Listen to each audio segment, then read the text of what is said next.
এটা ছিল আমাদের ম্যাটারনিটি শ্যুটের ভিডিও। আর এই দিনটা আমাদের কাছে খুব খুব খুব স্পেশাল ছিল।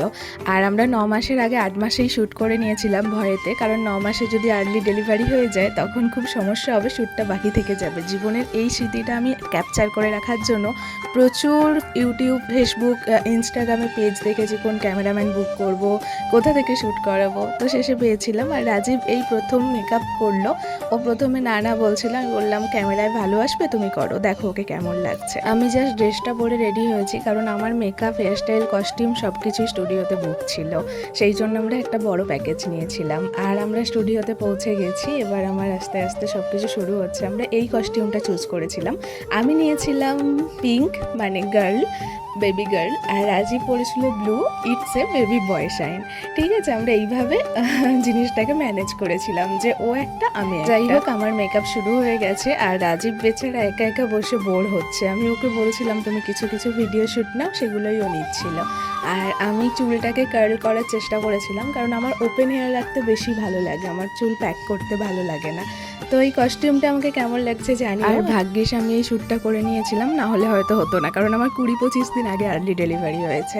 আমার স্বাদ খাওয়ার প্রায় 2-3 দিনের মধ্যেই আমি ভর্তি হয়েছি। তো যাই হোক, এটা আমাদের ব্যাকগ্রাউন্ড ছিল, স্টুডিও ছিল ওভারঅল। আর আমি বিটিএস তুলতে বলেছিলাম, সেই বিটিএসগুলো তোলা হচ্ছে, একটা করে শ্যুট হচ্ছিল। আর ওনারা ড্রেসটাকে আলাদাভাবে রেডি করছিলেন। আর ড্রেসটা এতটাই হেভি ছিল, সত্যি খুব ওয়েট ছিল। বিভিন্ন পোজের জন্য বিভিন্নভাবে ওনারা ড্রেসটাকে রেডি করে রাখছিলেন। আর তারপরেই আমাদের কাপল শ্যুট হচ্ছিল। আর এই মেমোরিগুলো না ক্যাপচার করে রাখতে খুব ভালো লাগে। আমি এখন যখন দেখছি আমার খুব খুব খুব আনন্দ হচ্ছে যে আমরা এই শ্যুটগুলো করে রেখেছিলাম। আমাদের একটা জীবনের স্মৃতি। It's a boy and it's a girl আমরা জেন্ডার রিভিলের জন্য করেছিলাম। আমি প্রথমে গার্ল নিয়ে করেছিলাম, কারণ আমি জানতাম হয়তো আমার বেবি গার্ল হবে, তারপর বেবি বয় হয়েছে। যাই হোক, এতেও আমরা খুব খুশি।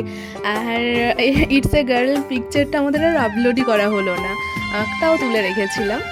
তাছাড়া আমরা জুতো নিয়ে তুলেছিলাম, যে ব্লু এবং পিঙ্ক জুতো, তো সেগুলোও দেখবে। আর এইখানে যে শ্যুটটা হলো না, এইটা হলো আমার মানে মেন শ্যুট ছিল, মানে মেন ফটোটার জন্য। জাস্ট একটা উড়ে যাবে আর মানে এডিট হবে খুব সুন্দরভাবে। তো সেই ফটোগুলো আমি পরে আপলোড করব, তোমরা দেখবে। তো যাই হোক, আমাকে কেমন লাগছে এবং রাজীবকে কেমন লাগছে তোমরা প্লিজ কমেন্টে জানিও। ভালো লাগলে লাইক এবং সাবস্ক্রাইব করে দিও। দেখা হচ্ছে নতুন ব্লগে। আজকের মতো টাটা।